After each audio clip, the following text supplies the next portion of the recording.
Always us. Age 15, first glance. Emma Carson was a quiet girl who loved shadows and sketchbooks. Liam Hayes was a loud boy who skated through the halls like he owned the place. When they met in Mr. Tully's history class, no one would have guessed they'd be a perfect match. But Liam made her laugh. Emma made him pause. Their first conversation was short. Their second was an hour under the bleachers, skipping lunch. By winter, they were talking every day. By spring, they were walking home together. Liam would kick gravel with his skateboard in one hand. Her silence always enough for him.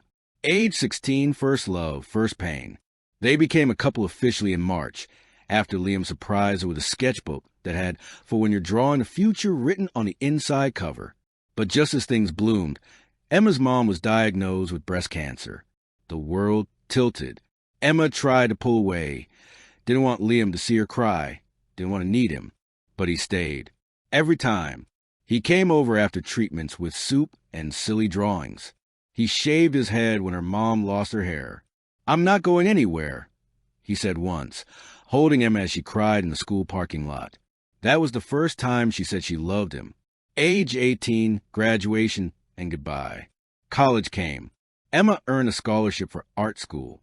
Liam barely scraped by with his grades, but got into a tech college nearby. The future looked bright, until Liam's dad lost his job. The Hayes family was nearly evicted. Liam nearly dropped out to work full-time at a local auto shop. "I'll give up school," he told her. "You won't," she said. "We'll figure it out. We always do." They fought. The first real fight. Yelling. Doors slammed. They didn't speak for 3 weeks. But on her birthday, he left a handmade wooden box on her porch. Inside was her favorite drawing she'd given him, folded gently, and a note. "If I lose you, I lose everything." They made up the same night. Age 22, reunited but not whole. College ended. They were together again. But life felt off. Emma, now working at a gallery, felt restless. Liam was building things with his hands, but felt unfulfilled in his job. Bills were tight. Passions were dimming. Emma admitted one night, "I'm scared we're just surviving, not living." They talked for hours. About dreams they hadn't chased. About children they weren't ready for. About the parts of their future they were afraid of. Instead of proposing right away, Liam said, "Let's build it one dream at a time. No skipping steps." Emma nodded, and with that honesty, they started rebuilding with intention. He did propose 2 years later, after they took a year to travel, save money, and grow. Age 26, early marriage and miscarriage. They married in spring. Everything felt magical, but magic doesn't shield reality. Emma was pregnant within the first year. They were thrilled, until the heartbeat stopped at 11 weeks. It shattered her. She blamed herself. She stopped drawing. Couldn't look at the nursery they'd painted yellow. Liam didn't know how to help. He became quiet, working late hours, giving her space when what she really needed was to not be alone. Finally, one night, he found her curled on the couch holding the baby's ultrasound photo. Without words, he sat beside her, pulled her into his lap, and held her until sunrise. They grieved together, slowly healed. Love cracked but never crumbled.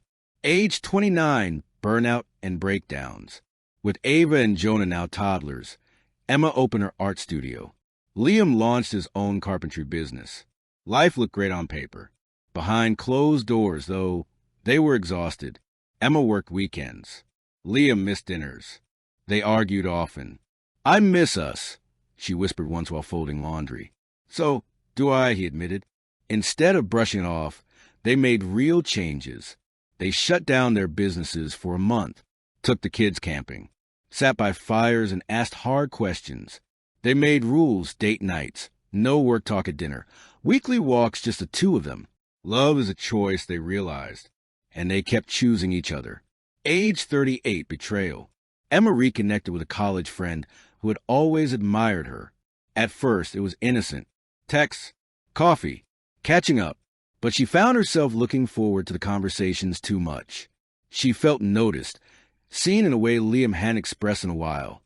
Nothing happened physically, but emotionally, she knew she was drifting. She confessed to Liam, tearfully, ashamed.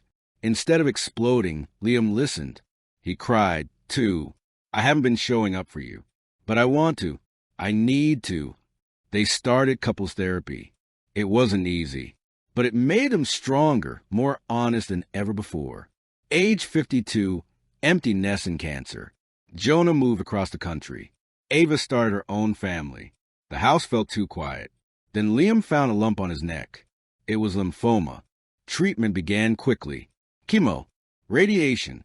Emma, now gray-haired and softer around the eyes, became his full-time caretaker.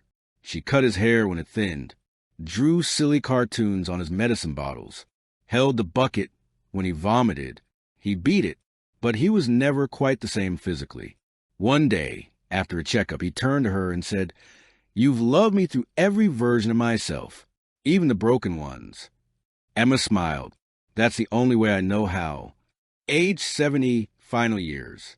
They spend their final decade traveling in a rust-colored RV, making stops at national parks and tiny bookstores. He carved walking sticks. She painted old barns. One night, while watching her grandchildren play in the yard, Liam said, "If I died tomorrow, I'd go knowing I lived fully, because I live with you." She kissed his hand and replied, "Promise me you'll haunt me, just a little." Age 87. Goodbye, not forever. Emma passed first, peacefully, her sketchbook on the nightstand, filled with images of their life. Her final page, a quiet pencil sketch of their hands clasped together. Liam didn't last long after. He spoke to her every morning, drank her favorite tea, read her favorite poem aloud before bed. He died one morning with her final letter in his hands. Their headstone reads, Emma and Liam Hayes. Through every storm and every sunrise, always us. Inside a time capsule they left behind was a note to their grandchildren. Love isn't just about fireworks. It's about staying. It's about hard talks, hard choices, and holding each other through it all. If you're lucky enough to find someone worth fighting for, never stop fighting. Love, Grandma and Grandpa.